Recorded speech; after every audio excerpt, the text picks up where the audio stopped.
Shalom, Bezrat Hashem, aujourd'hui nous allons nous poser la question, est-ce qu'un homme aurait le droit de mettre une bague?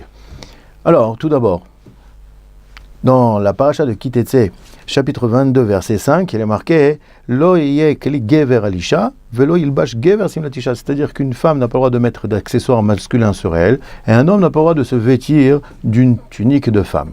Donc on voit que c'est clair qu'un homme n'a pas le droit de mettre quelque chose qui appartient spécifiquement à l'habillement des femmes. Donc si c'est une bague féminine, c'est certain qu'il n'aura pas le droit de la mettre.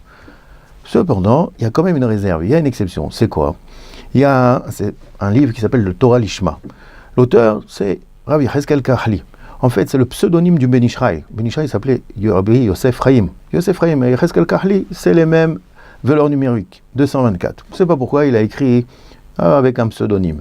En tout cas, là-bas, si on voit à la question 214, il ramène une Gemara dans Shabbat 62a qui nous dit qu'il arrive quelquefois que l'homme prend la bague de sa femme et l'amène chez le bijoutier pour la réparer. Et comment il la prend? Au doigt. Donc on voit que c'est permis. Alors il répond comme ça.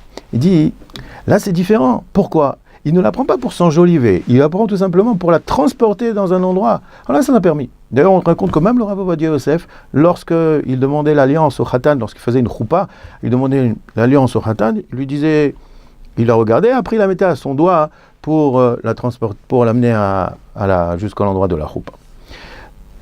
Deuxièmement, si on parle maintenant d'une bague qui n'a pas de caractère féminin spécialement. Alors là, comme on a dit, puisque c'est pas féminin, c'est quelque chose de masculin, ça sera permis. D'ailleurs, on voit quand même de Rav Ben Sion, dans le tome 2, au chapitre 23, à la question 11, il dit là-bas que c'est l'habitude de mettre des bijoux pour les hommes. Aujourd'hui, c'est vrai que dans certains endroits, c'est l'habitude. Alors, donc il n'y aura pas de problème pour un homme si c'est à caractère masculin, c'est une bague d'homme, il n'y aura pas de problème pour lui de la mettre. D'un autre côté, le rabbi de Lubavitch, dans le Sha'ar Halacha Uminhag, tome 3, là-bas, en 99, il dit clairement, déconseille vivement de mettre des bagues. Il dit surtout dans les endroits où aujourd'hui, c'est vrai qu'aujourd'hui dans les endroits religieux, on n'a pas l'habitude, les hommes n'ont pas l'habitude de mettre des bijoux.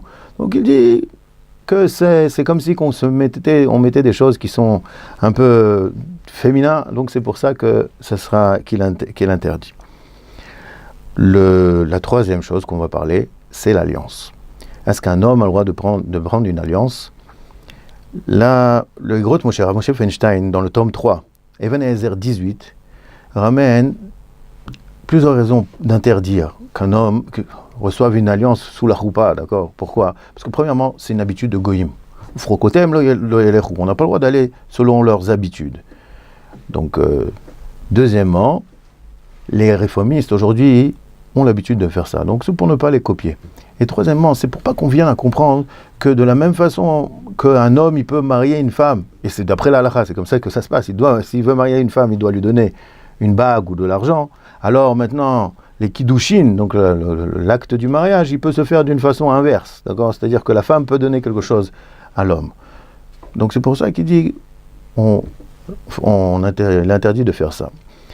Alors, maintenant, c'est vrai que quelquefois, certains hommes se trouvent dans un endroit professionnel où ils travaillent, entourés de femmes, et il a peur, il veut se garder, il veut montrer qu'il est marié.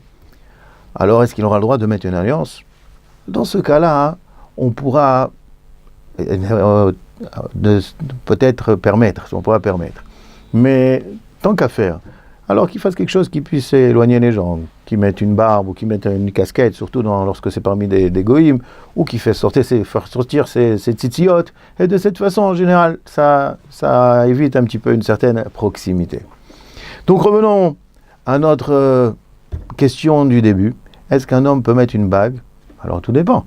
Si c'est une bague qui est de femme, c'est sûr que c'est interdit.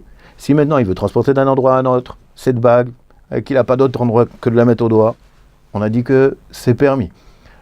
Deuxièmement, si c'est maintenant une bague d'homme, donc là, il n'y a pas de problème en général, mais il faut savoir que certains endroits où on n'a pas l'habitude de le faire, alors il évitera de le faire. Et quant à l'alliance, alors sous la choupa, c'est à interdire, mais si maintenant il en a besoin pour éviter et pour se garder, Hashem, de bonnes choses, alors qu'il vienne à se mettre, alors qu'il utilise d'autres moyens en tant qu'affaire, mais sinon, alors qu'il mette cette alliance. Alors, Bezrat Hashem, que des bonnes nouvelles et une bonne journée.